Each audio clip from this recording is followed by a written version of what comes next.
E estou aqui com o Flávio Braga, engenheiro, que vai falar um pouquinho sobre o que as pessoas que estão aqui presentes nesse auditório e que estão em casa também vai acompanhar sobre a sua palestra. Agradecer primeiro esse evento, que é de grande magnitude para todos os profissionais aqui presentes. A palestra é sobre a importância de se dedicar principalmente à fase de projetos, antes mesmo da execução em si. Ou seja, a gente quer mostrar a importância de se projetar, dedicar, planejar antes mesmo do início de qualquer tipo de obra, seja de pisos, de edificações, é isso que a gente quer mostrar aqui hoje. O interessante é que todas as palestras vêm envolvendo assuntos muito importantes, né? Desde da execução, desde o material usado, desde de uma solução imediata, e realmente os estudantes têm procurado, acho que empresários têm procurado, porque está sendo de grande valia realmente as informações passadas nessa mostra. E o importante dessas palestras é mostrar a magnitude da evolução dos materiais, que envolvem todo tipo de área na construção civil, que era muito deficiente. A gente tinha um tipo de construção que era convencional e que hoje se abriu um leque de inovações e que tem que ser levado principalmente ao público que hoje está iniciando aí nessa área. Bom, Flávio, então nós vamos falar de pisos e pavimentos e concretos, soluções técnicas. Isso mesmo. Boa palestra, muito tá? Obrigado. Tenho certeza que todos vão aproveitar. Muito obrigado. Obrigado aí pela participação. Mostra Coinotec Triângulo 2013.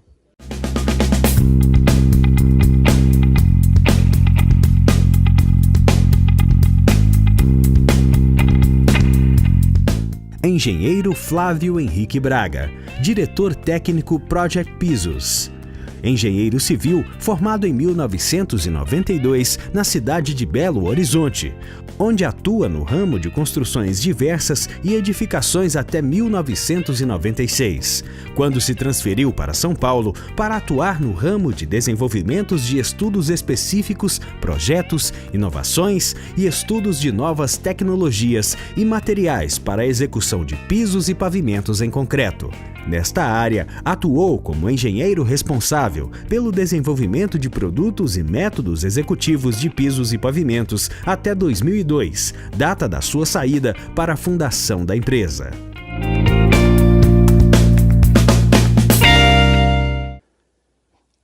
O que se busca, na verdade, através da elaboração e desenvolvimento dos projetos? Se busca redução de juntas, as soluções hoje são diversas, como a gente vai mostrar aqui um pouco mais para frente. Alta produtividade diária de execução, 1.000 metros hoje é absolutamente normal, 1.000 metros quadrados por dia. Evitar principalmente desgaste, fadigas e fissuras. Controle de planicidade e nivelamento já é uma realidade. E um acabamento superficial de boa qualidade. Tudo isso para quê? Nós estamos falando em estrutura de concreto. Então, estrutura de concreto se busca o quê? Vida útil prolongada. Projetar um piso hoje, nós falamos em, no mínimo, 20 anos de utilização sem a necessidade de interrupções ou manutenções corretivas. É isso que se busca num projeto. O estudo do solo parte do quê? De um simples reconhecimento da área como um todo, ou seja, ensaios de sondagem, CBR, saber o nível do lençol freático que interfere diretamente nas suas condições de apoio, melhor preparo do solo. Nós temos soluções hoje que, a partir de um simples estudo do solo local, você economiza em todo o restante da estrutura. Em alguns casos, até eliminação total das armaduras. Determinação das condições para melhoria desse solo, quando o solo é ruim, ou determinação do seu reforço, caso necessário. Então, todo piso parte da premissa de onde você vai apoiar a sua estrutura. Nós estamos falando em pisos apoiados diretamente sobre o solo. Um simples ensaio de reconhecimento do solo local, que é através de uma sondagem, já me dá um perfil geológico das condições de apoio daquela determinada estrutura. Ou seja, eu tenho camadas que têm baixíssima capacidade de suporte, que, consequentemente, Não adianta eu ficar aumentando as espessuras de concreto ou as taxas de armaduras, porque esse piso vai sofrer grandes deformações. Ou seja, quanto menores os índices de SPT, pior a qualidade do solo para apoio da estrutura do piso. E isso se agrava muito quando eu tenho altos carregamentos. Então, não adianta simplesmente a gente determinar que um piso é industrial, que a carga é alta e que eu tenho que usar altas espessuras de concreto e altas taxas de armaduras, se o meu solo é de péssima qualidade. Esse piso vai sofrer deformações e, consequentemente, ele vai refletir na sua utilização dentro de uma empresa, de uma indústria que seja. Os resultados em pisos, quando a estrutura é mal projetada, reflete diretamente na sua utilização. Ou seja, essa estrutura aqui, ela está completamente condenada. Você não tem a mínima condição de transitar com equipamentos e utilizar esse tipo de indústria. Nós chegamos a 30 centímetros de deformações entre os blocos de fundação onde o piso ficou apoiado. Ou seja, devido ao mau reconhecimento, ou mau planejamento, por um simples ensaio de sondagem, se adotou a solução da forma incorreta. Esse foi um caso no sul de Minas, em Poços de Caldas, onde o lençol freático oscilava muito durante o ano. O solo local era composto por uma argila orgânica, que horas estava encharcada e, em determinadas épocas do ano, ela se encontrava seca. Quando ela seca, ela perde volume e, quando ela úmida, ela incha. Ela é inchada até ter uma boa capacidade de suporte, mas quando ela seca, você teve uma perda de volume do material, onde se apoiou um piso sobre ela, e na época da seca, esse material simplesmente perdeu a capacidade de suporte para aquele determinado piso. Ou seja, a estrutura toda condenada para a sua utilização. Não era um solo confiável para você apoiar uma estrutura. Então, todo o dimensionamento parte da premissa de um estudo detalhado, específico e profundo das condições de apoio do local da obra onde você está executando, de acordo com as cargas também. Esse é outro caso, é um posto de gasolina da Petrobras, onde se executou uma alta espessura de concreto. Nós temos aqui espessuras até de 20 centímetros, piso duplamente armado para cargas altas de caminhões e carretas, mas que, por um mau adensamento do tanque de combustível, que geralmente é feito com areia, e essa areia não foi bem saturada, houve fuga de material e virou uma cratera embaixo da condição de apoio do pavimento. Ou seja, o pavimento está todo condenado e, por muita sorte, não teve um acidente maior aqui, de um caminhão acabar acomodando isso tudo aqui. Outro erro muito constante é na determinação das cargas de apoio. Por exemplo, as cargas distribuídas, que é largamente utilizado para determinação do tipo de piso, elas são muitas vezes colocadas de uma forma genérica. Então, a gente recebe informação de que é para fazer um dimensionamento para uma carga de 5 toneladas metro quadrado. No Brasil, de norte a sul, se fala em 5 toneladas por metro quadrado para a execução de pisos. A gente não sabe de onde partiu esse carregamento de 5 toneladas por metro quadrado. Porque 5 toneladas por metro quadrado nada tem a ver com essas outras premissas de carregamentos. As cargas por metro quadrado são cargas uniformemente distribuídas e apoiadas em áreas de seções maiores do que 1 metro. Ou seja, se você apoia uma geladeira grande em cima do piso, é carga por metro quadrado. Mas se você coloca uma pilha de geladeiras em cima de uma estanteria, essa estanteria já é carga pontual. Então, ela não é carga mais por metro quadrado. Ela passa a ser cargas concentradas. Muda completamente o tipo de dimensionamento. As taxas de armaduras para cargas por metro quadrado nada tem a ver com as cargas pontuais ou cargas de veículos. Então, muito cuidado na obtenção das informações para se fazer o dimensionamento do tipo de piso a qual as cargas se apoiarão.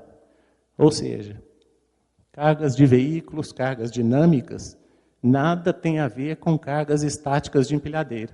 Cargas de prateleiras, desculpa. As cargas de prateleiras são cargas de longa duração. Elas estão fazendo uma pressão num determinado ponto durante sua vida toda. As dinâmicas não. As dinâmicas estão passando e mudando o coeficiente de pressão sobre o seu pavimento em pontos diferenciados a todo momento. Então, os dimensionamentos e as obtenções das armaduras e espessuras variam muito em função do tipo de carregamento. E tirar essa informação é muitas vezes complicada, porque você não tem a informação do próprio cliente de qual tipo de utilização ele vai ser aquele tipo de pavimento ou utilização do galpão em geral. Nesse caso específico, para ilustrar, aqui são cargas distribuídas. É o pallet apoiado diretamente sobre o piso e empilhado um sobre os outros aqui. No outro caso, já são cargas pontuais das empilhadeiras. Então, as cargas já estão concentradas e a carga toda é distribuída no pezinho da empilhadeira. Ao lado, eu já tenho as cargas dinâmicas, que são as cargas das rodas das empilhadeiras. Então, esse piso, se fosse dimensionado para uma carga de 5 toneladas metro quadrado, ele não atenderia a esse carregamento da estrutura e tampouco ao tipo de empilhadeira que aqui transitaria. Ou seja, resumindo, um piso com carga por metro quadrado, a armadura principal é na face superior do concreto. Isso dependendo muito, mas na maioria dos casos, de acordo com o solo, a armadura principal ela é superior. Quando você dimensiona para uma carga concentrada, essa armadura, a principal, já é a inferior. Então, você muda completamente o tipo de dimensionamento para atendimento aos carregamentos. Por isso que a informação, para que a gente possa projetar da forma correta, ela é extremamente importante durante a fase do projeto. Essa estrutura, por exemplo, ela foi toda apoiada, é uma estrutura autoportante, que ela é montada sobre o piso. Nós estamos falando em 32 metros de prateleiras, todas computadorizadas e robotizadas. Ou seja, ele vai ter carregamento de porta-pallets com 32 andares de carregamento. Isso é essencial a gente saber quais são as cargas das porta-pallets, máximas e mínimas, para que você possa dimensionar o piso. Outro ponto também é saber a logística de execução. De nada adianta eu ter as cargas de prateleiras e de equipamentos se eu não sei a logística do equipamento, até para execução e desenvolvimento do projeto. Esse aqui são pisos de plataformas concretadas em alto mar. Poxa, se a gente não sabe o tipo de concreto, a logística para execução, você não tem como saber o parâmetro para o dimensionamento, posicionamento das juntas e tipo de armações a se utilizar. Então, não só os carregamentos, mas também a logística executiva do empreendimento. Esse é um caso também de falta de informação com relação às cargas eventuais. Você dimensiona um pavimento para uma carreta de 45 toneladas. Essa foi uma obra no Porto do Rio de Janeiro. Eventualmente, ele anda com esse guindaste. Esse guindaste pesa 600 toneladas. e ele tem um contrapeso de mais 300 toneladas. Então, nós estamos falando de 900 toneladas do equipamento sobre um piso que foi dimensionado para 45 toneladas de uma carreta. Quer dizer, a carreta ainda distribui em 18 rodas. Nós estamos com 450 toneladas em cada esteira. Moral da história, o pavimento não durou um mês. Ele trincou todo e você perdeu toda a estrutura do piso. O mestre de obras ainda falou que tomou um cuidado de colocar uma chapa metálica aqui, para não danificar. Então, as informações, se elas são premeditadas, se elas são informadas com antecedência, a gente não ia deixar executar esse tipo de obra. Ia andar com esse guindaste antes, fazer um piso provisório, para pelo menos transitar com o guindaste, para depois se fazer o piso definitivamente. E tirar informação é complicado. Você tem que, pelo menos, ter uma ideia de logística e de conceito de cargas para que você chegue na solução ideal. Outro parâmetro importante antes do projeto é se conhecer o concreto. O concreto varia de região para região, de tipo de cimentos. Nós temos uma gama de cimentos enorme a nível de Brasil. O cimento do Nordeste produzido no Norte e Nordeste nada tem a ver com o cimento do Sudeste, e o cimento do Sudeste nada tem a ver com o cimento do Sul, e não só o cimento, mas também o tipo de agregado. Em Manaus, o concreto é feito com seixo, porque a brita sai mais cara, a brita custa 3 ou 4 vezes mais do que o custo de um seixo. Então, para a composição do concreto, você tem que ter uma ideia de materiais, conhecer os materiais a nível de região para que você faça a dosagem adequada. De nada adianta um bom projeto sem a boa especificação do material. Então, para conhecer o concreto, você tem tipo de cimentos, a resistência mínima adequada para cada situação, adições de materiais finos. Nós temos cimentos hoje com 70% de adição de escória. Esse cimento, você consegue fazer um bom piso e pavimento? De forma alguma. Você não consegue dar o polimento superficial se você usa um cimento que tem 70% de escória na adição. O teor de argamassa, para que seja possível o polimento, fator água-cimento, granulometria dos agregados, abatimento de lançamento. Tudo isso é premissa básica para você compor no projeto, faz parte do escopo do projeto, essas especificações, para que sejam possíveis de se ter o controle do concreto em qualquer região que você faça a elaboração do projeto. O controle começa com os materiais. Por exemplo, se é um piso com fibras de aço, o controle começa na dosagem da fibra na usina misturadora. Então, as fibras são colocadas sempre na esteira. Eu já vi o pessoal comprar fibra de aço e tentar adicioná-las no caminhão betoneira na obra, no início, durante a concretagem. Isso não dá certo, porque a fibra precisa de um tempo para homogeneização dentro do emassamento. Controle de slump, todo caminhão é obrigatório você ter um controle de slump adequado, para que você não você permita um bom acabamento, sem você formar juntas frias entre os lançamentos dos caminhões. Isso é um controle simples, que é executado no local, sem atrasos aí nos descarregamentos.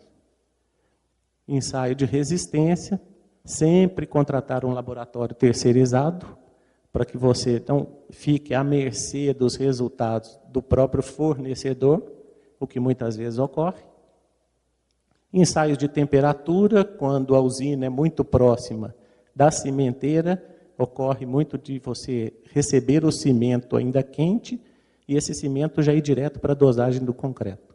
Para o piso, isso é um veneno que a gente chama, porque você com cimento quente você não consegue dar o polimento, um bom acabamento no concreto. Ensaios de ar incorporado, muitas vezes utilizado em câmeras frigoríficas, câmeras congeladas com temperaturas abaixo de 10, 20 graus negativos, onde você tem a necessidade de utilizar incorporadores de ar. O incorporador de ar age dentro do concreto, criando microporos, microbolhas, que permitem a expansão da água no interior do concreto sem a fissuração. E as diferenças de equipamentos executivos. Ou seja, quando você já elaborou todo o cronograma executivo, você ainda tem o controle do tipo de execução e dos equipamentos adequados a se utilizar. Aqui a diferença entre um nível a laser, que é muito utilizado, largamente utilizado pela maioria das empresas acabadoras de piso, pelas empresas polidoras, e o nível óptico, que é o nível mais convencional e o nível tradicional. O que acontece? Hoje, esse nível aqui, ele me permite uma velocidade executiva e um manejo muito fácil. Então, o pessoal usa o nível a laser, num determinado ponto da obra, você coloca esse equipamento, tira um nível próximo e você faz o assentamento das formas de concretagem. Porém, o nível a laser, os melhores do mercado, eles têm uma tolerância de aferição em torno de 15 metros, os melhores níveis a laser. Então, você coloca esse nível num determinado ponto e você tem 15 metros para cada lateral desse nível com precisão perfeita. A partir de 15 metros, ele perde precisão, e essa precisão é acumulativa. Quando nós conferimos essa forma metálica, que é a nossa forma de concretagem, numa obra com 80 metros de extensão, e ela foi toda assentada com a utilização do nível a laser. Quando nós aferimos com o nível óptico, que é realmente o nível de precisão para grandes distâncias, nós tínhamos 4 centímetros de diferença na ponta da forma. Ou seja, se a gente dimensiona um piso para 12 centímetros de espessura, 13 centímetros de espessura, e você tem 4 centímetros de diferença no nivelamento da forma, condenou todo o ganho que você teve no projeto, na elaboração do cálculo. Por quê? Por um simples mau uso de um equipamento de nivelamento. Então, muito cuidado no uso desse tipo de equipamento, a não ser que você sempre mude de lugar e afere as medições, compare, ou você cheque sempre com a utilização do nível de maior precisão.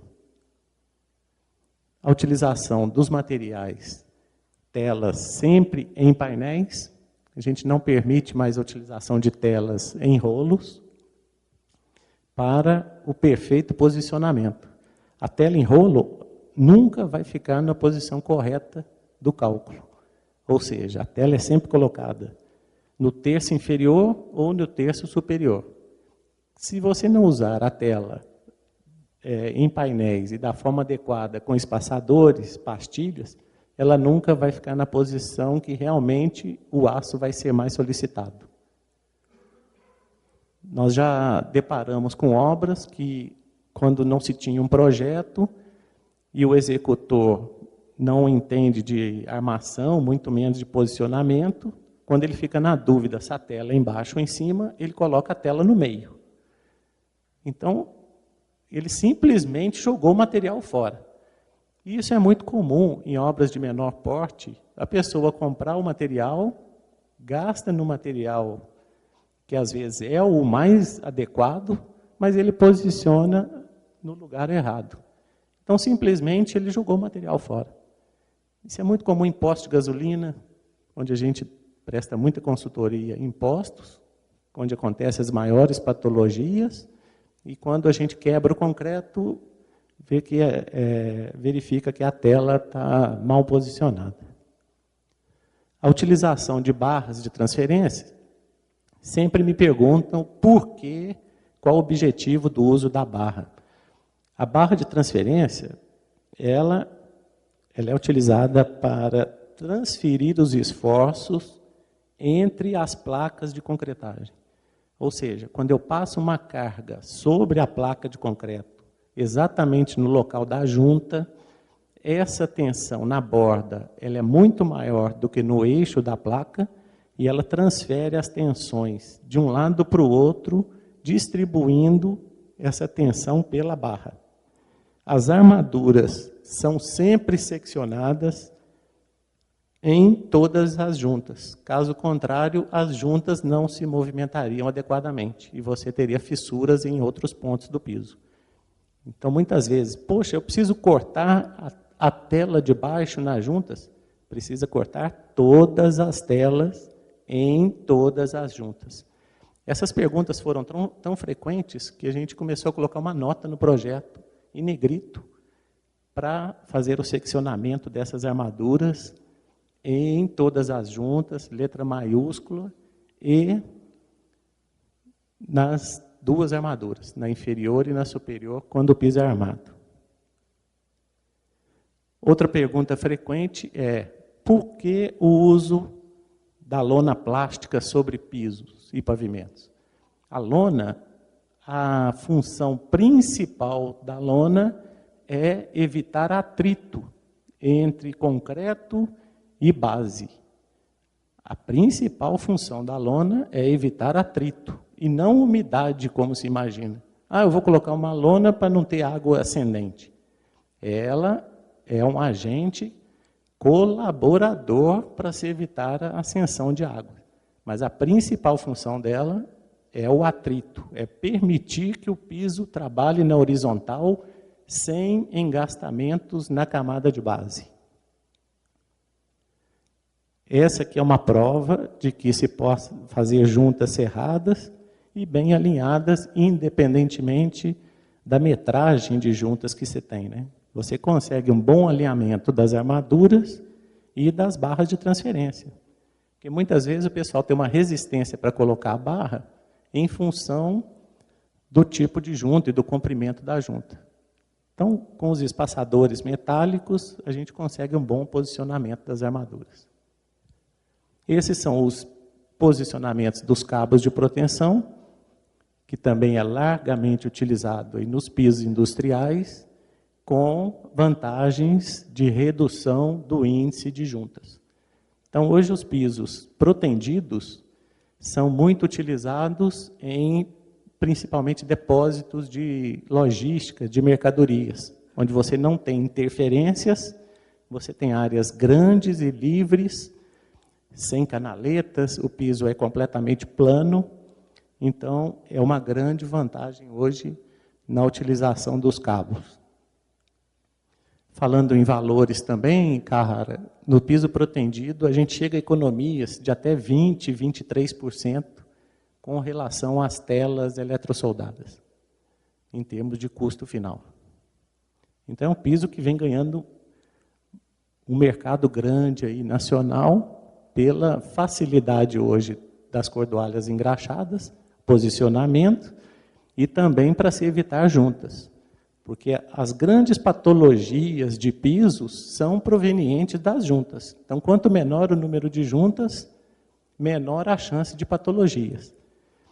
Outro ponto positivo da estrutura protendida é você executar pisos e liberar mais rapidamente ao uso, sem a necessidade de tratamento de juntas e a espera total da resistência final do concreto. A proteção em pisos ela é feita em etapas, geralmente no 4º dia após a concretagem, a gente já está com a proteção em 100% e automaticamente você já está liberando para a utilização das empilhadeiras e tal. Esse é um caso da velocidade da obra protendida. Nós estamos concretando as placas aqui, eram faixas em torno de 50 metros por 14 de largura, e essas faixas, com 4 dias somente de cura, e com 1 semana já vinham as montagens das prateleiras atrás. Então eu já tinha uma logística de execução tão rápida quanto a utilização. As prateleiras, nesse 1/3 do galpão, já estavam todas liberadas para o uso. Então, antes mesmo do término da execução total do galpão, ele já estava sendo utilizado para depósito de materiais. Isso, para a logística, é muito importante, esse time entre você executar a obra e utilizar sem interferências. Então, você já, com o concreto protendido, você tinha essa facilidade, essa vantagem de uso muito rápido da estrutura. Aqui são as armaduras, as poucas armaduras que se utiliza no concreto protendido são somente as armaduras de borda, que são as armaduras de fretagem, que são onde são colocadas ancoragens para você fazer algumas proteções intermediárias para a quebra de retração inicial. Por quê? O concreto protendido do piso, ele não é como o da laje. As taxas de armaduras e cabos são muito menores. Os espaçamentos entre os cabos são muito maiores, as taxas são pequenas com relação à laje. Então, para que você não tenha fissuração da placa concretada nos primeiros momentos de retração inicial do concreto, você precisa fazer algumas proteções intermediárias, com cargas mais baixas. Essas cargas são em função da resistência do próprio concreto. Na laje, não. Na laje, você espera 3 dias, depois de concretado, e faz uma proteção única. Né, cara? É uma proteção só. Né? Nos pisos, não. Você, com 15 horas após a concretagem, você já dá uma proteção em torno de 25% a 30% da carga máxima da cordoalha. Essa proteção, ela é suficiente para que haja inibição da abertura das fissuras. Essas 15 horas é o prazo exato num piso convencional quando você executa as juntas cerradas. Piso convencional, você executa hoje a concretagem e serra no outro dia. No protendido, você protende no outro dia. Com 2 dias, você tira novamente a resistência do concreto e faz mais uma proteção intermediária. Por quê? Porque as placas são de grandes dimensões. Então, a gente chega a 100 metros, 80 a 100 metros de comprimento, numa placa que está sem proteção nenhuma. Então, essa proteção intermediária, ela ocorre para que não haja microfissurações ao longo dessa placa concretada. E esse aqui é o tipo de solo onde você não tem capacidade de resistência de apoio, que se verificou nas sondagens, naquele primeiro ensaio, e você teria grandes carregamentos. A solução de piso em solos de baixa resistência, a única solução eficaz e segura é promover o estaqueamento do solo. O estaqueamento do solo é a partir da utilização de estacas que são dimensionadas e calculadas em função do tipo de carregamento e da composição do solo. Por exemplo, estaca Frank, eu tenho alguns tipos de solo, de terreno, que você não tem como utilizar estacas Frank. Então, você utiliza estacas pré-moldadas ou metálicas. Em solos mais argilosos, você já usa uma estaca escavada. Então, a solução do estaqueamento é a única solução para solos moles, onde você tem baixíssima capacidade de resistência.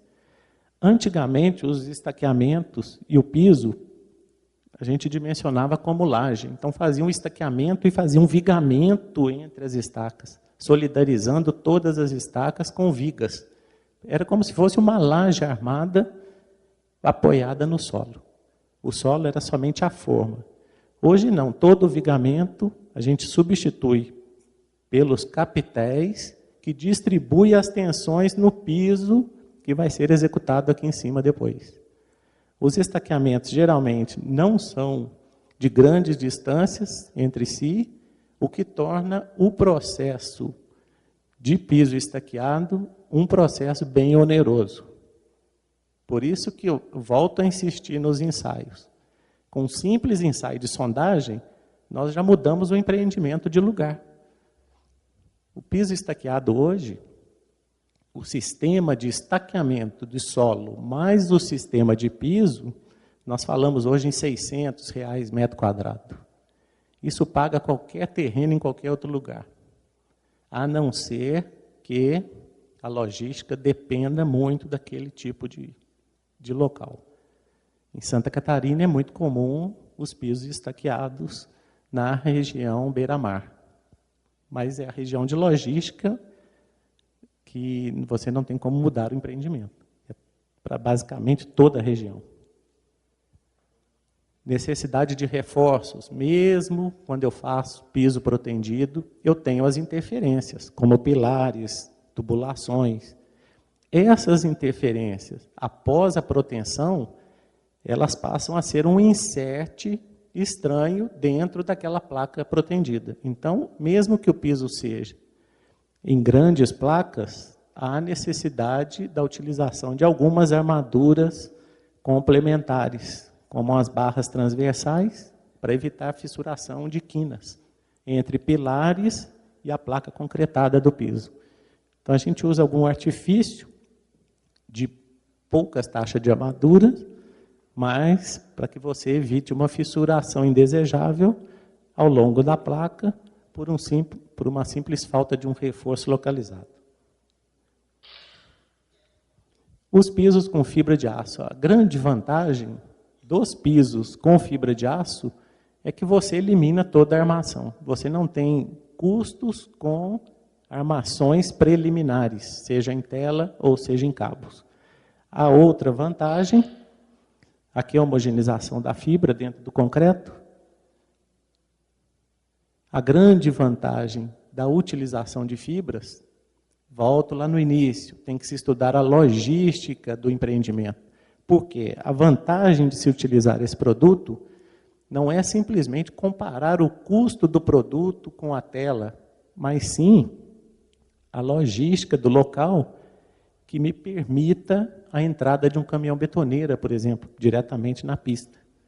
A grande vantagem da utilização de fibras de aço é você conseguir o descarregamento direto na pista de concretagem.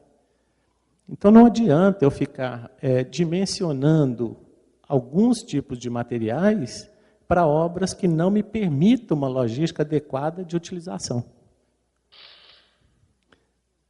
Havia uma grande dúvida, quando a gente dimensionava piso com fibra, se haveria uma homogeneidade grande da fibra ou perfeita dentro do concreto. Então, nós fizemos alguns ensaios na USP, em várias obras diferentes, onde o concreto já vinha dosado das usinas com a fibra, eram coletadas amostras no local, e essas amostras eram pesadas e separadas a fibra dos agregados, do restante do concreto. Era lavado esse concreto e pesado. As disparidades entre os diferentes concretos e diferentes obras não chegaram a 3%. Então, isso nos deu uma tranquilidade muito grande com relação à mistura e homogeneidade do material dentro do composto. Aqui, a grande vantagem é o descarregamento, a logística sua de execução de um piso com esse tipo de material. As placas são largas, ó. A gente poderia até entrar com 2 caminhões ao mesmo tempo e com uma velocidade de descarregamento de logística muito grande. E utilizar equipamentos adequados. De nada adianta um bom planejamento, um bom projeto, se você não tem os equipamentos adequados. Muitas vezes a gente busca nos projetos eliminar o maior número possível de juntas. Então, você faz placas hoje cada vez mais largas.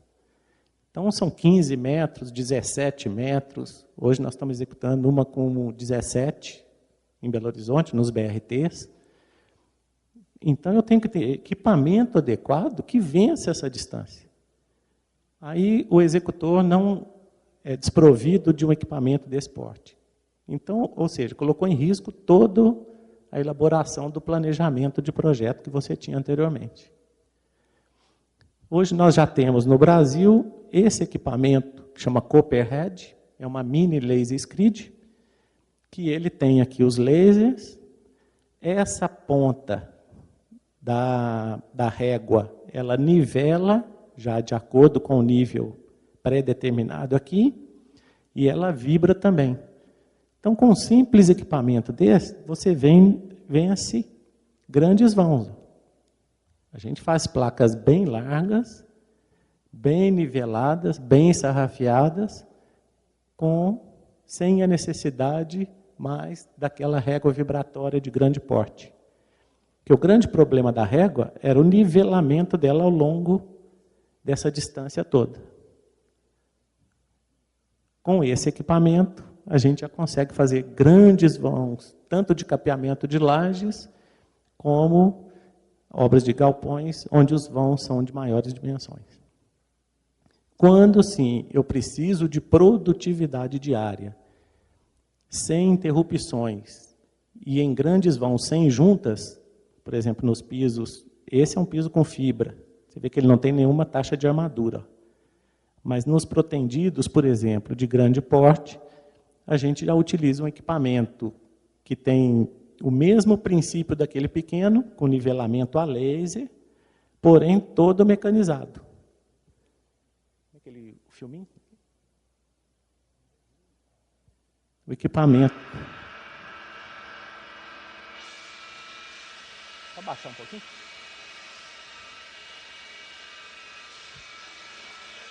Baixar um pouquinho para mim.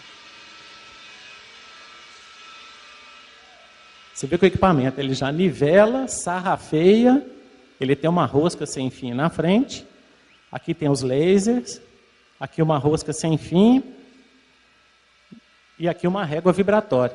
Então ele já nivela, sarrafeia e já puxa o concreto. Você vê que é um piso protendido, então não poderia ter grandes interrupções para não criar juntas nesse piso. A seguinte, Paulo. Era um galpão de 4.000 metros quadrados, onde foram executados 2 etapas de 2.000 cada uma. Ou seja, em 2 dias, com esse tipo de equipamento, foi possível fazer um galpão com 4.000 metros quadrados. Você vê que, simultaneamente ao lançamento do concreto, nós já temos aqui o equipamento sarrafiando, vibrando e nivelando automaticamente. Ó.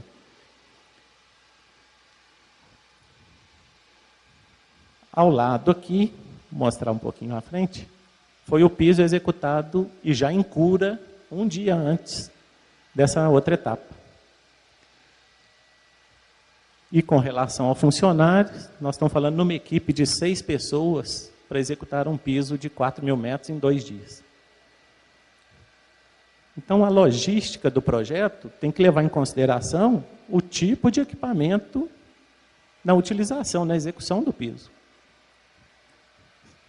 Aqui o piso que foi executado 1 dia antes. Já com a lona, já com água, em cura, e esse piso posterior. A grande diferença é na empresa executora de contratação, ou seja, na escolha da empresa na execução de um piso. Nós estamos falando no uso desse tipo de equipamento, é um equipamento que ele não me dá uma boa qualidade superficial no momento do polimento. Ele ajuda no alisamento, mas no polimento, nas imperfeições, nas ondulações, ele é um equipamento primário. Ou seja, ele é um equipamento que a gente utiliza para a primeira passada inicial. O equipamento correto é o equipamento de maior porte. Sem falar que aqui nós estamos com 60 quilos no equipamento, pressionando, alisando e vibrando essa superfície. Aqui só o equipamento pesa 250 quilos, né? Mais 80 quilos em cima, nós estamos com 300 e tantos quilos aí, pressionando e com uma rotatividade muito maior, mais acelerada, para você conseguir o perfeito alisamento. Então, esse equipamento primário, ele é passado nas primeiras etapas, mas o acabamento final, quem promove são as acabadoras duplas de maior porte. Senão, de nada adianta um bom sarrafeamento e nivelamento, mas você não tem um bom polimento. E alguns equipamentos inadequados também. Nós temos um float de lâmina de aço, que é muito vendido aqui no nosso mercado, muito utilizado, mas que ele é altamente maléfico para o acabamento final do piso. Por quê? Ele cria a falsa sensação de alisamento. Ele não promove o sarrafeamento ou o nivelamento da superfície. Ele simplesmente acompanha as imperfeições, ficando todas as ondulações aqui no alto, no topo do piso. O equipamento correto é a utilização de um alisador de madeira que não tampona a porosidade, para depois se utilizar o material, o equipamento que chama rodo de corte. Esse sim, ele alisa e tira as imperfeições deixadas pela vibração. Então, o equipamento alisador float, ele não é recomendado para o acabamento final dos pisos. E a sequência do acabamento. A sequência é o ponto-chave da boa execução. Ou seja, você não executa em lugares, principalmente lugares com temperaturas mais altas, você não executa todo o pavimento para chegar no final, começar o esquema da cura e proteção. Ou seja, ainda durante a fase executiva, você já vem fazendo as proteções, molhando e já cobrindo a área já executada. Então você não espera até chegar ao final para se iniciar o processo de cura, de proteção, de tamponamento, empoeiramento. Isso é o que causa muitas manchas e às vezes até fissuras por falta de cuidado ainda durante a fase executiva do polimento. E aqui os cuidados adicionais de reforços. Todas as quinas têm que ser armadas quando não coincidentes conjuntas. Isso faz parte de um projeto. Ou seja, você tem que ter um planejamento de paginação de juntas e reforços para que aquilo seja eficiente. No caso de capeamento de lajes, por exemplo, as áreas de maiores movimentações e indução de fissuras são as áreas coincidentes com os vigamentos. Nós não temos esse problema, por exemplo, nas lajes protendidas, quando nem são capeadas, né?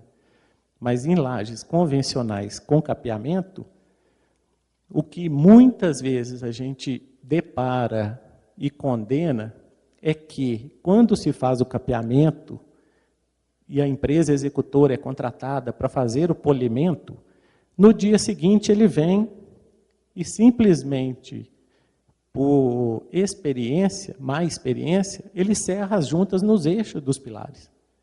Só que muitas vezes as juntas não coincidem com os eixos. As juntas estão nas faces. Aqui, por exemplo, a junta seria aqui. Ó. A armadura seccionada, a junta vai ser numa face e a outra junta lá na outra face. Ó. A face que não tem junta, reforçada com a armadura. Mas muitas vezes a gente depara com o corte na região fora do vigamento, e aí, consequentemente, ele serra uma junta aqui e aparece uma fissura aqui. Aí você vai avaliar a laje pelo lado de baixo, né? Quando não tem forro, você consegue ver a laje nitidamente, você vê que não tem vigamento que coincida com a junta que foi executada de forma errônea. Nesse caso, desse tipo de laje, a área de maior tensão não são nos eixos dos pilares. As áreas de maiores tensões estão concentradas nos capitéis. Então não adianta eu sair serrando muitas juntas num capeamento em todos os eixos dos pilares. Porque a chance de fissuração vai ser enorme. E quando você depara com uma laje desse tipo aqui, Carrara até arrepia, hein, Carrara, ver isso aqui. Olha só que miscelânea de vigamentos aqui. Como é que você faz uma junta adequada num capeamento, numa laje sobre isso daqui, ó? Sua junta do piso, ela não tem nada de vigamento, de sair em eixo de pilares e chegar em eixo de pilares. Você vai serrar várias juntas e vai deparar com fissurações aqui, ó, no topo dessas vigas todas. Então, as juntas têm que seguir religiosamente a paginação da estrutura do edifício. Um dos pisos mais complicados de se fazer é capeamento de laje, porque o capeamento depende diretamente da estrutura. E aí sim, você determinando onde são suas juntas, você parte sim para o capeamento em concreto, mas já com as juntas pré-determinadas. Esse é um equipamento para lançamento de um agregado superficial, muito utilizado hoje como aspersão, porque o concreto, por si próprio, não possui alta resistência à abrasão. Ou seja, você faz um piso industrial para cargas de empilhadeiras, as empilhadeiras hoje, 99% para rodar dentro de galpões, são com rodas rígidas, porque as rodas pneumáticas não são mais aceitáveis porque são a combustão. As empilhadeiras com pneus, geralmente são a gasolina, ou a óleo diesel, a álcool, a gente já viu, ou a gás. Esse tipo de equipamento vem sendo combatido para uso dentro de galpões fechados. Então, as empilhadeiras hoje mais utilizadas são as empilhadeiras elétricas, que possuem rodas de poliuretano ou uretano, ou até mesmo rodas de aço. O concreto, na superfície, por maior que seja a resistência em FCK e tração à flexão, você usa em um FCK 50 que seja, ele não possui alta resistência abrasiva. Ele é classe B da norma brasileira com relação à abrasão. Um artifício que foi consenso com vários estudos, a gente utiliza sobre um concreto de FCK 30, ou seja, não preciso exagerar na mistura e onerar o custo, eu uso um FCK 30 padrão com a simples aspersão de agregados minerais na superfície. Essa aspersão de agregados, eles são compostos por quartzo, basalto e diabásio, já vem pré-moídos e misturados. Essa simples aspersão em dosagens baixas, ela é inserida aqui em cima, na superfície, e ela me coloca o piso na classe A da norma brasileira. Então, isso vai evitar uma série de transtornos lá na frente, após o uso desses tipos de equipamento. Empilhadeira, paleteira, arrastes, desgaste abrasão, limpeza todo dia com aquelas enceradeiras com escovas abrasivas. Nós já vimos clientes que usam Bobcat, aquele tratorzinho pequeno, com uma super escova de aço na frente, fazendo limpeza do piso. Então, se fosse um concreto puro, não estaria sujeito a um desgaste muito rapidamente. E com desgaste abrasivo, acaba gerando ônus de recuperação. Esses agregados, inclusive, podem ser pigmentados. Então, tem alguns casos que o cliente quer um piso com tom azul, verde, bege, ou até mesmo branco. Esse agregado branco foi utilizado aqui na região, na obra da fábrica de papéis da Satipel. A Satipel exigia que os pisos na área de produção fossem pisos mais claros. Para ter uma tonalidade mais clara, optou-se pela aspersão desses agregados de alta dureza da forma na tonalidade branca. Então, são artifícios para você, artifícios baratos, mas que me dão uma performance de utilização muito grande.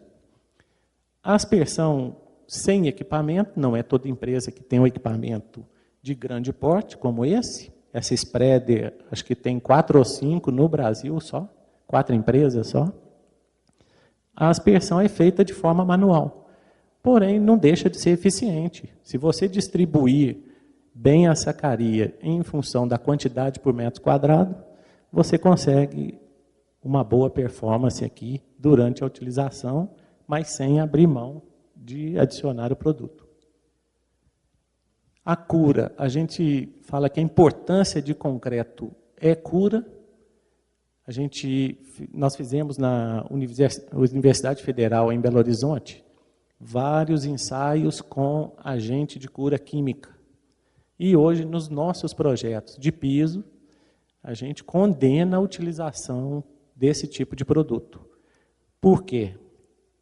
Pela facilidade de aplicação, pelo custo e pela facilidade operacional das empresas executoras, esse produto começou a ser usado largamente para se promover a cura do concreto sem a utilização de água. Concordo até que a água é um transtorno em vários tipos de obras. Mas o que acontece? As curas químicas criam uma película sobre o concreto ainda um pouco úmido. Essa cura, quando é de boa qualidade, ela impregna e mancha, porque ela realmente cria uma película, uma casca em cima do piso. Essa mancha, muitas vezes, não é aceita pelo cliente, porque ele vê um piso com um brilho desse, logo após a execução, e depois de um mês ele está todo manchado, o cliente, muitas vezes, não aceita aquela estética do piso, que é muito agressivo. Porém, os bons produtos de cura mancham mesmo, ficando alguns até preto, que é a base de borracha clorada.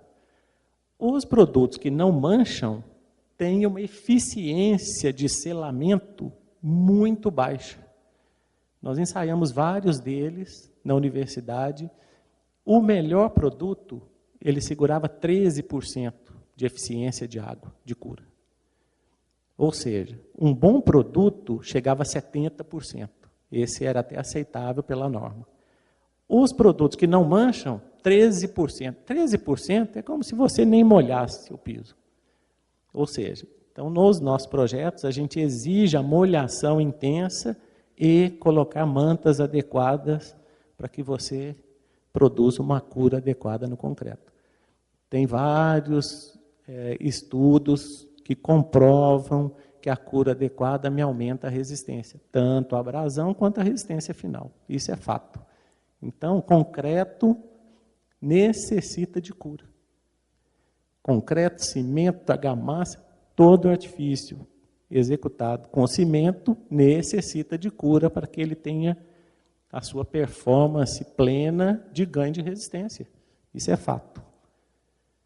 Então, cuidado com os agentes de cura aí a preços módicos, mas que causam outros prejuízos. No Brasil, até então, não se falava em planicidade e nivelamento, mas hoje, com as alturas mais elevadas dos galpões, se tornou um item obrigatório a medição de planicidade e nivelamento em determinados casos. Esse galpão aqui, por exemplo, é uma distribuidora de remédios, onde os equipamentos que circularão aqui sobre o piso, depois de montada a estrutura, é todo robotizado, ou seja, as empilhadeiras não têm operadores.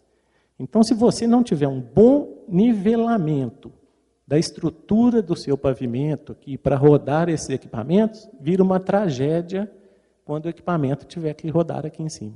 Então, tem uma exigência e uma medição computadorizada para que se faça o controle dessas ondulações e elevações no piso.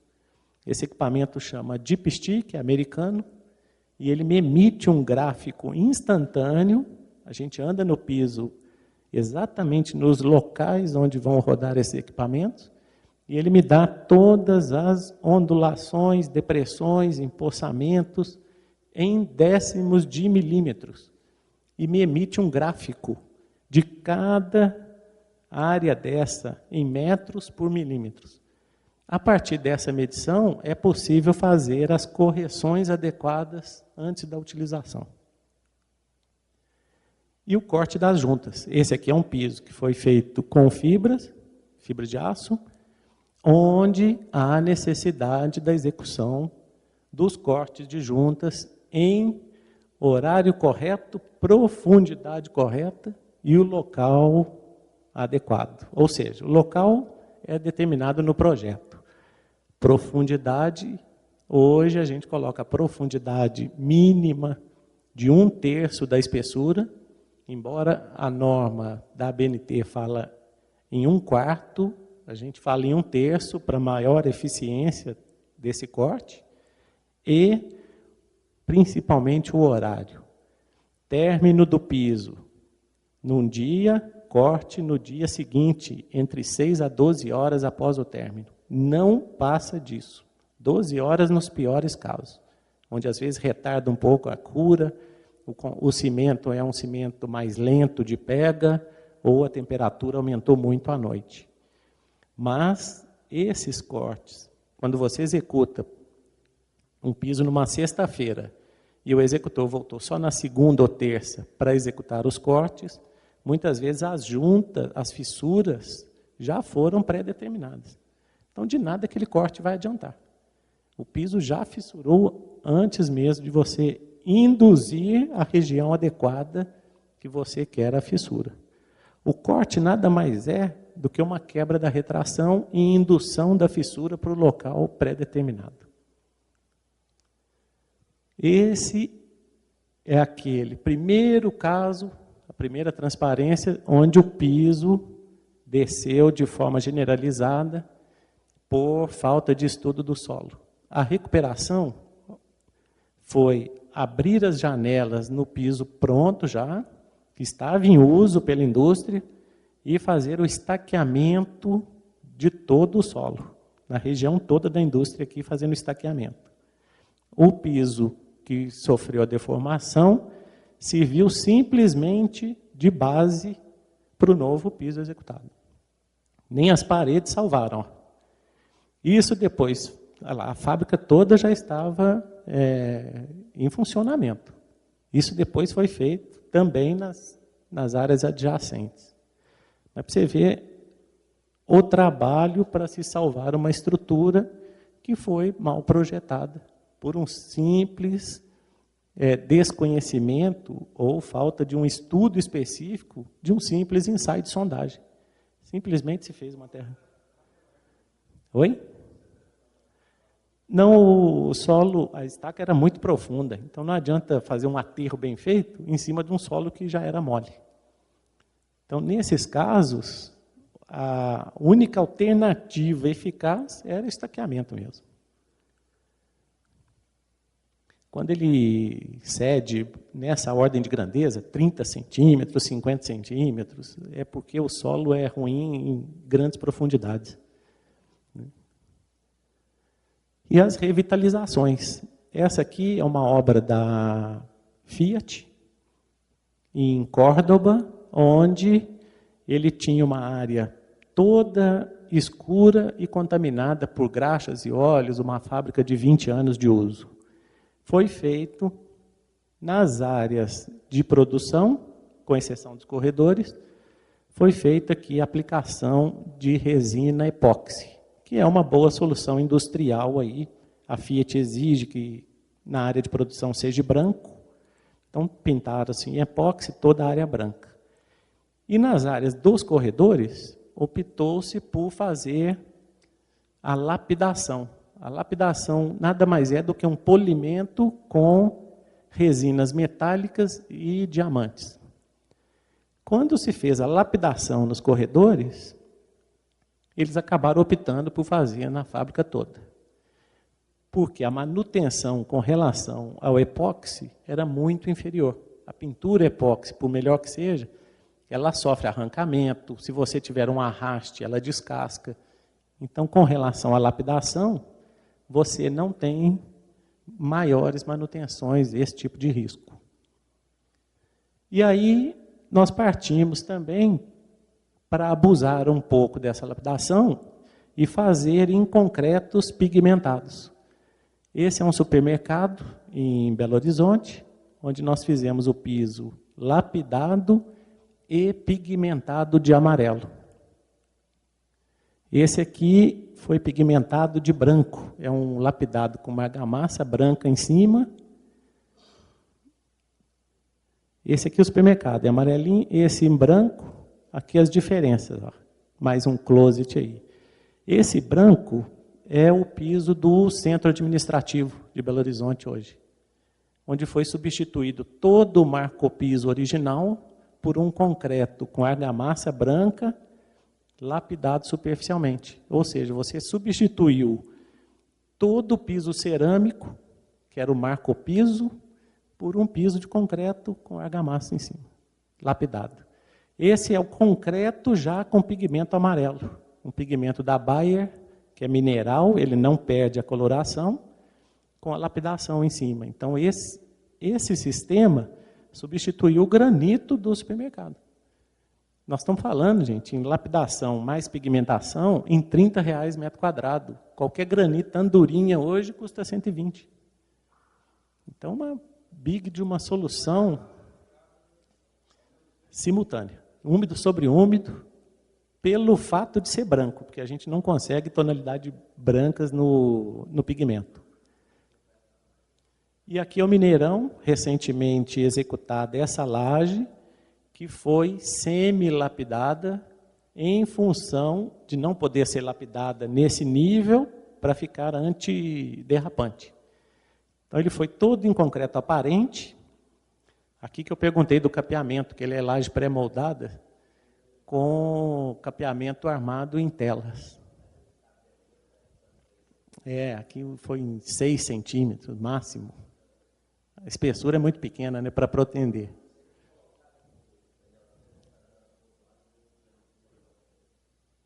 Isso ele está falando há 10 anos aí. Porque a espessura de capeamento, essa laje é muito interessante e é o tema de uma nova reportagem na Tecne. Essa laje é uma laje pré-moldada, onde foi feito um capeamento de solidarização da laje, e o projeto original, o que seria? Era o capeamento armado, sobre o capeamento, uma regularização de argamassa, manta asfáltica, proteção mecânica da manta e um piso de concreto. Esse era o projeto original. Essa camada chegava em 16, 17 centímetros, ela total. Com o avanço dos estudos, a UFMG nos apoiou fazendo os ensaios dos cristalizantes. Nós fizemos todo esse concreto no capeamento da laje em concreto cristalizado. E alteramos a paginação de juntas original, que não tinha previsão de juntas, porque era um piso só de solidarização, que tinham várias camadas em cima. E alteramos a paginação para quebrar a retração dessa solidarização, e aí sim foi feito em uma camada única, de 4 a 5 centímetros de concreto, todo cristalizado, sem impermeabilização nenhuma. É a maior obra de laje com cristalizante, uma das maiores do mundo. Aqui são 80 mil metros de laje com cristalizante. Essa é em cima do estacionamento. O estacionamento está aqui embaixo. E embaixo tem lojas, tem alguns escritórios, tem a previsão de um supermercado. E aqui serão lanchonetes que ainda não fizeram. Tem algumas outras obras que ainda não foram concluídas. Mas a laje, nós já passamos o período aí de chuvas, agora seca, estamos entrando no período de chuvas de novo. A única manutenção e retificação que foi necessária foram nas juntas. As juntas tiveram que ser realmente incrementadas, porque são placas grandes. As placas têm 12 por 12 metros, numa espessura muito pequena, mas no contexto de impermeabilização, a estrutura funcionou muito bem. E também os concretos pigmentados. Esse concreto foi pigmentado de preto. Então, tem escolhas hoje para que você tenha várias opções aí, em função, lógico, de layout. Esse também é uma obra interessante, fica numa fábrica da Coca-Cola, onde se executou um concreto pigmentado, porém, eles queriam um piso bem rústico. Durante essa execução, está longe aqui, não tem um zoom, mas você vê que os agregados aqui são todos aparentes.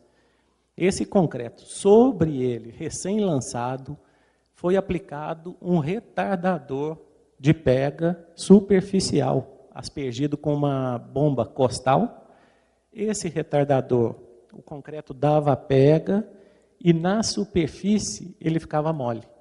No outro dia, você vinha com uma máquina hidrojateamento, uma maquininha VAP de água, e você removia aquela camada superficial, ficando todos os agregados aparentes aqui e o piso pigmentado.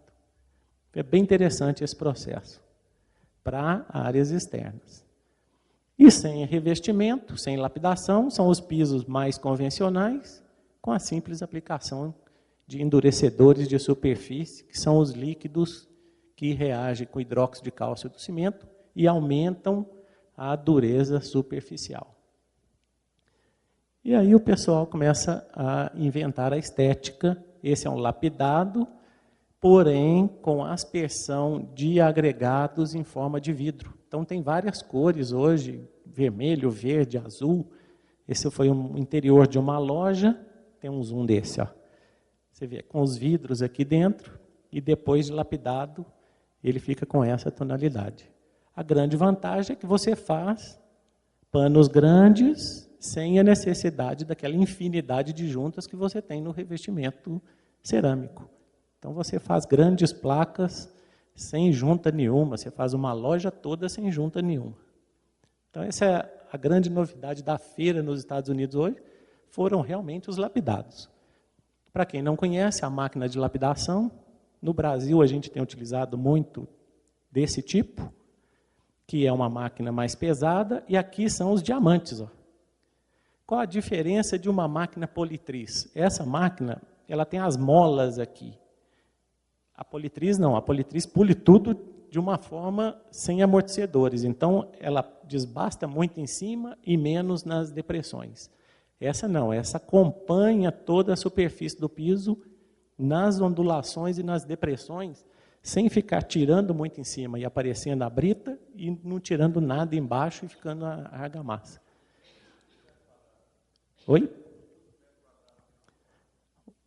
A produtividade dela? A lapidação hoje, 28 a 30 reais metro quadrado. É o piso, mesmo custo do piso normal. Só a lapidação que acresce 30 reais o metro quadrado. Mas você tira todo um revestimento previsto aí de uma cerâmica. Hoje uma cerâmica mais barata com argamassa fica o dobro do preço disso, né? Mais a mão de obra, argamassa, cerâmica.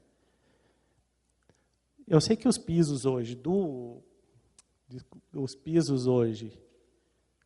dos supermercados, o Walmart hoje tem optado por fazer pisos desse tipo. Já nas lojas dele, nas lojas de Walmart mesmo. Ele tinha uma rede mais popular, que chama Max.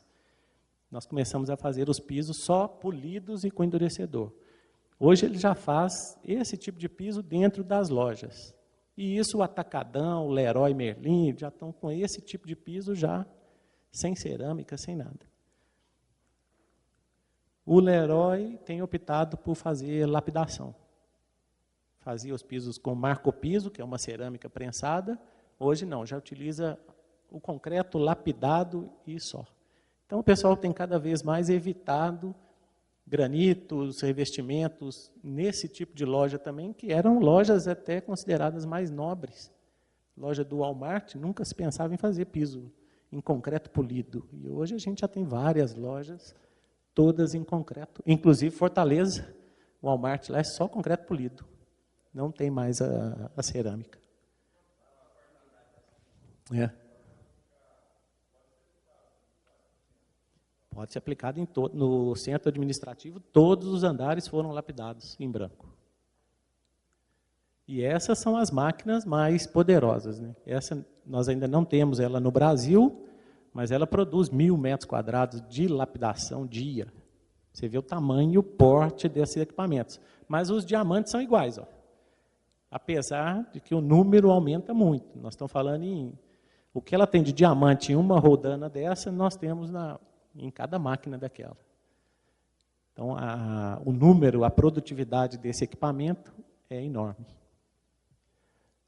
Só para se ter uma ideia de grandezas, em valores, e falando em custos, tem um livro de um americano, que chama CITER, virou lei, ele escreveu um livro falando de todas as etapas dentro da construção civil, em termos de custos e em dólar. Ele colocou desde o piso, fundações, até telhado, comparando custos quando você não tem planejamento, independentemente da estrutura. Então, ele colocou que se você demanda tempo, equipe, reuniões, ainda durante a fase de projeto, esse custo de todo mundo seria lá de $1. Se durante essa fase você não demandou esse $1, mas você precisou reunir essa equipe, que foi a mesma lá do início, mas você não reuniu, e você precisou dessa equipe ainda, durante a execução, ou você teve que alterar alguma coisa de projeto, você já aumentou seu custo em 5 vezes mais. Se você não teve esse custo, você executou sua obra sem dedicar aqui, esse custo precisou de uma manutenção preventiva, a obra pronta e você precisou dar uma manutenção nessa obra, esse custo é 25 vezes mais. Isso em qualquer etapa, hein? Em qualquer tipo de serviço. Mas se você precisou refazer aquele custo seu de projeto e planejamento que você não dedicou aqui, que custava $1, ele passa a ser 125 vezes mais do que aquele custo. E esses custos não estão fora daquele primeiro piso lá, que nós mostramos que afundou. Ou seja, você teve um custo de execução, de elaboração, de planejamento, a fábrica. Isso aqui não tem danos cessantes, não, hein? Se entrar danos cessantes, esse número aqui explode. Mas a fábrica precisou desmobilizar, parar, quebrar, botar fora para você executar uma nova estrutura, o custo com certeza está aqui. Ó. Então, planejamento, gente, e nós temos a mania de só projetar com a obra já em andamento, planejamento é tudo. Ó. O seu custo, o seu pulo do gato, avaliar uma sondagem. Nós tivemos casos de clientes que começaram a obra quando nós pegamos a sondagem e vimos que o solo era horrível, o cliente vendeu o terreno. Ele parou a obra, que era mais barato ele parar o empreendimento do que continuar o empreendimento e gastar uma fortuna em soluções de piso, estaqueamento, de bloco, de fundação. Então, uma sondagem, 2 pontos, por menor que seja a obra, custa R$1.000, R$1.500. Uma sondagem hoje bem feita com SPT. Então, quer dizer, é um custo simbólico perto do empreendimento. E tem gente que não faz. A gente recebe muita proposta para projetos e a gente fala, olha, cadê a sondagem? Ah, não fiz sondagem, não tenho uma sondagem. Isso é muito comum. Em fase de orçamento, poxa, eu preciso dimensionar um piso para 5 toneladas. Poxa, e cadê a sondagem? Não tem, não fiz sondagem, não temos. Isso é muito comum. Você fala, poxa, mas dá vontade de falar, olha, vale a pena você que está na concorrência ir lá e fazer uma sondagem e ganhar a concorrência na solução.